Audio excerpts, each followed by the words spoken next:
Hey guys, Figure Therapy here today, and today we're going to be taking a look at the 1/8 scale Nisekoi, or alter Nisekoi Kirisaki Chitoge from the anime Nisekoi. This one is actually an old holy grail of mine. So when I was younger and could not afford any sorts of authentic statues, I went and bought a KO of this statue, which was pretty good, not gonna lie. I think I only paid like 20 bucks for it back in the day, but it was not too bad, and at the time it was a really nice figure. Now obviously I'm a little older, and you know, the budget will allow just a little bit of a stretch on it, so I went ahead and got myself one of these. One of my friends helped me pick it up for a pretty good price. I picked it up for around 200 bucks, which is not too bad. I actually didn't even know that it was open though. That was the thing, and I was like, 200 bucks for an open Chitoge is okay. It's right around the ballpark, so I wouldn't say that's not too bad. But I mean, how can I complain? Because honestly, Alter really isn't going to re-release this figure anytime soon, because like Nisekoi has already reached its like full potential, and the ship has sailed. We're on to bigger and better things, like, you know, Gotobun and, you know, any other series going on right now. But yeah, let's go ahead and check it out then. Now, this is just a classic Alter box. It's just an all clear box, very easy to get scuffed up. But this is how back in the day, they used to do it. This is how they still do it now. What I always love is that there's like a bunch of colors, and especially with like the blues and the light yellow and the pink, and just how everything feels really premium. Also, like, there's the plastic outside is actually printed with certain parts as well, so that's actually pretty neat.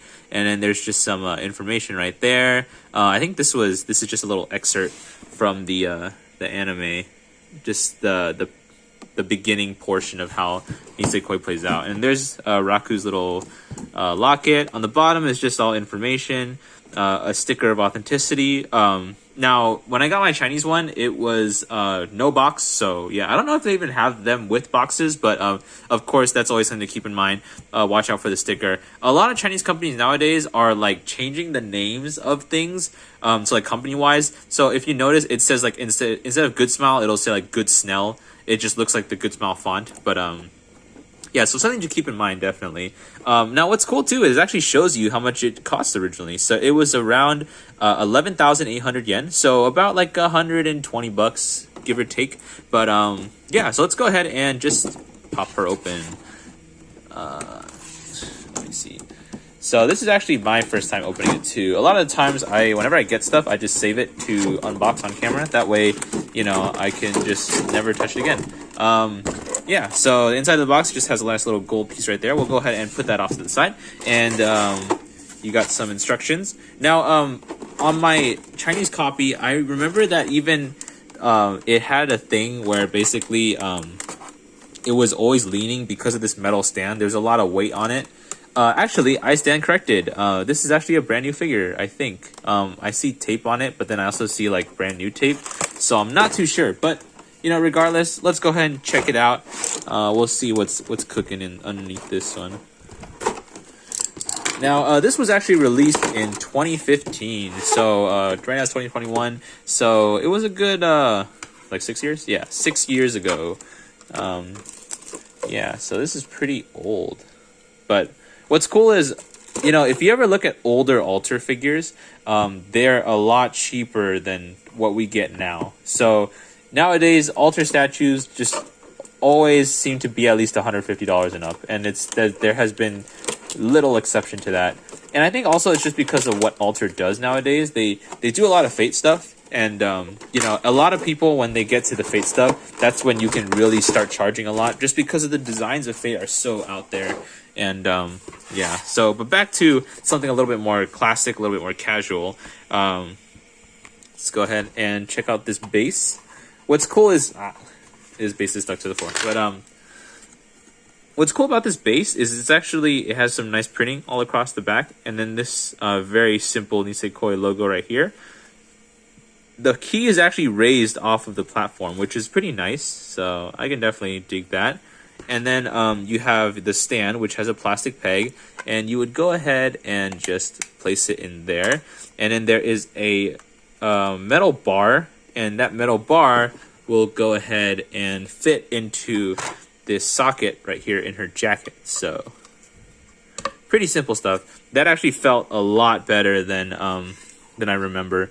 But yeah, so I can tell already that this feels really solid. I remember back then on my KO one, basically when I shoved that peg in, it was like really loose feeling. She would drift down a lot, but this one just felt really nice.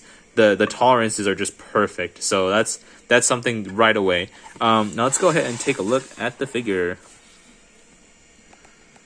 So going market value for her is right around, I would say the low end for a brand new one would be around 220 to 250, or I guess like 250-ish, and then to around 300 to 350. Now, that being said, a pre-owned one will run you around 220 to probably around like 250 at the high end. Now, of course, with less and less of her existing out there, you know, just due to time, I think it will eventually go up, and there's not a lot of Chitoge figures out there. Surprisingly, it's just the Nendroid, the Mega House World Operation School Uniform thing, and just some prize figures. But surprisingly, for an anime that's as popular as Nisekoi, they don't really have a lot of premium figures. So if anything, if you were to collect a set of just really nice Nisekoi figures, this would go great along with the Tachibana that is in a red like flamenco dress, and then there is the Tsumugi, I think,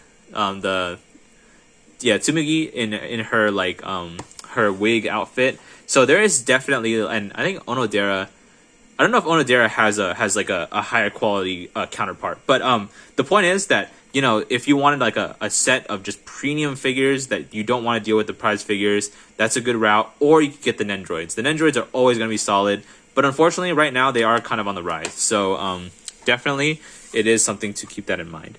But going back to the figure, what I like about it a lot is just the amount of colors that are put into it, and just how clean everything turned out, especially with a lot of the details on the shoes. Like, I think that the pastel like colors are something that really catches my eye, but then also like a lot of these like colored, I think they're like bow ties, I'm not too sure, they're little bow ties, yeah, and they're really cute actually.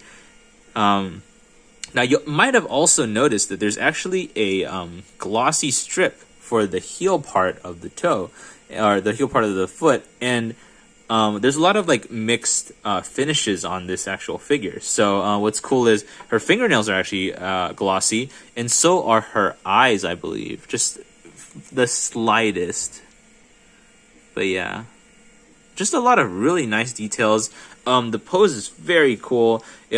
Jumping poses are always fun, and they're always command a lot of interest when people look at them, because it's just everything is in a form of movement, you know, like all the different parts of the clothes are moving, and you know, it just kind of shows a lot of the different parts of wow, almost broke that of a figure that are just really interesting, as opposed to just a static standing figure. So yeah, that's pretty much it. Other than that, is she worth it? That's a good question. Now obviously at its original price point, 100% worth it. Nowadays, if you think about a like modern day equivalent of this, would be the Max Factory, what is it? Shoot, I'm forgetting her name. It's Kato, yeah, Kato Megami, which is basically a jumping statue just like her, but on her end, she has a lot of different accessories floating around her. So that, I think that statue is around $200 MSRP. So that being said, this in today's standard kind of does match to what is being pumped out, especially with just how clean the paint applications are, and I think that's also a big thing. Now, another cool thing is that her bow is very well sculpted, especially with how it goes with the hair right here, and there's a lot of good dimensionality to it. If you kind of notice, it's not like a flat piece of like PVC, or like in universe it would be like, you know, cloth, but yeah, so it's got a nice like bow to it, which is really nice. Yeah, other than that, it's just a really nice figure. There's not a lot of QC issues that I can tell right off the bat. Everything looks clean, but yeah, definitely something interesting as opposed to what we usually get. Now let me test something really quick, because this peg is actually like a hexagon, I believe. So you might be able to rotate it. Or no, it's not hexagon. It's just a peg. And if you rotate it, you can then kind of play around with her orientation a little bit. But yeah, so that's pretty much it for this unboxing. I hope you guys enjoyed, and stay tuned for more. Hopefully I have more on the way. I do have the Kato Megumi that I just talked about, so that'll probably be the next one. But yeah, and I'll see you guys next time.